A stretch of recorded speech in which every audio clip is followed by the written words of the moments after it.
Welcome, ladies and gentlemen, to another episode of Noxtrom TV Football Soccer Time. And we continue with the next interview from Vancho Cirovski, the president of the Windsor City FC Football Soccer Club, which is our local football soccer team here in Windsor. And this is part 2 of 4.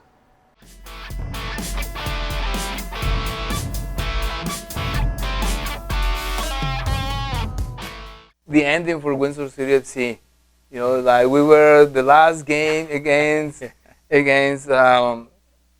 Waterloo, Right. VVA International Academy Waterloo, and they were coming. It was a really expected Delayed, game, yeah. and there was a delay. Then we found out that there was this horrible accident in 4-1, and they had to forfeit. And It's unfortunate. I know that was a situation that is uncontrollable. right, Of course, we had to move the match to the Libro field in Amherstburg, and we're very grateful for our relationship with the Amherstburg facility from Windsor. And we set up, as you well know, to have a match, and we're looking forward to a win and earning 3 points, because I think that would have moved us into middle of the table almost. Yes. Or could have put us in a relegation zone. I don't think that I think that relegation would have depended on other scores with other matches. right. And I think we were going to avoid that anyways. And regardless of that, it's unfortunate they did not show up in the rules. Are the rules, and after reviewing the rules, the league rightfully decided that this was a forfeit, that it was uncontrollable. Yeah.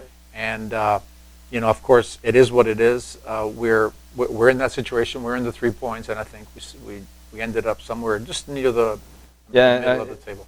Yes. I think that opportunity that Toronto offered, the fact that they exited and did not want to return, allowed the stability that we have.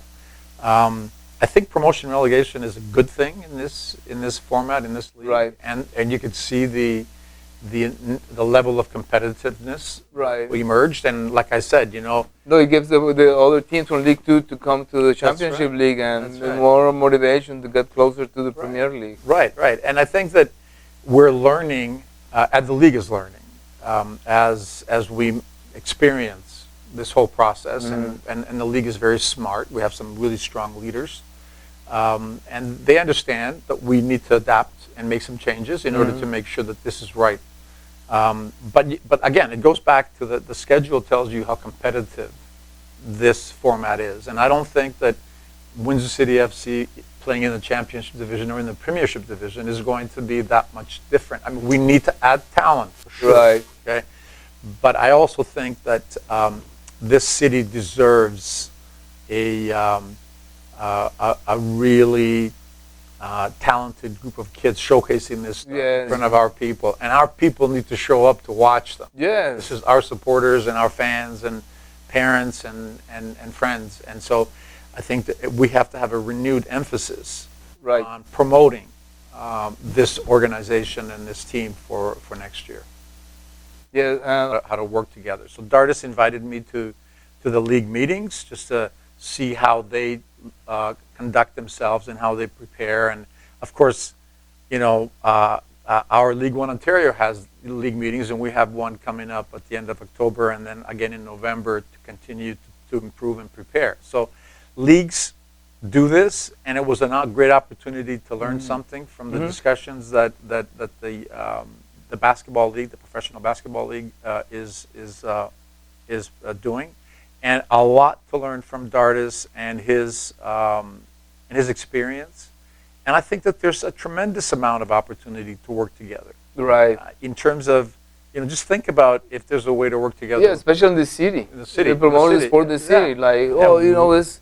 Yeah. It's summer, then the basketball, we have soccer. That's right. It's winter, we can do only indoors, then come to basketball. Yeah. And we're going to sit down and work with Dardis and figure out, and that group of people who he works with, and figure out how to align our interests and how to build something that is more cost effective, more efficient from the administration side of things, particularly. Right. But I think there's also room for cooperation on how to build a youth program that is much bigger than simply each of us working independently, and how we can work together. So I haven't brought the subject up with anybody, but I'm just thinking around how to I'm interested in making sure that our kids are multi-level sports participants. It's not simply soccer. That teaches you about the fundamentals of sport and how to lead on the field and how to address challenges. If you play multiple sports, you're learning a lot more and a lot faster in some cases. And that's development that's missing, I think, in some cases. So again, this is a personal opinion. People can differ on what they need to do. At a certain point in time, when you are thinking and when you're that good and you need to really focus all your energy, certainly you have to be very focused on one sport. But there is a point in time where your interests have to, allow your mental health to develop, and that means more than one sport, and more than one group of friends and coaches. So learning is multifaceted, and we need to figure out how to get the most out of our kids and out of this amazing sporting community that we have in Windsor. And now, let me ask you a question about, we have a new coach, right? Yeah, in the U21 division. U21. Yeah.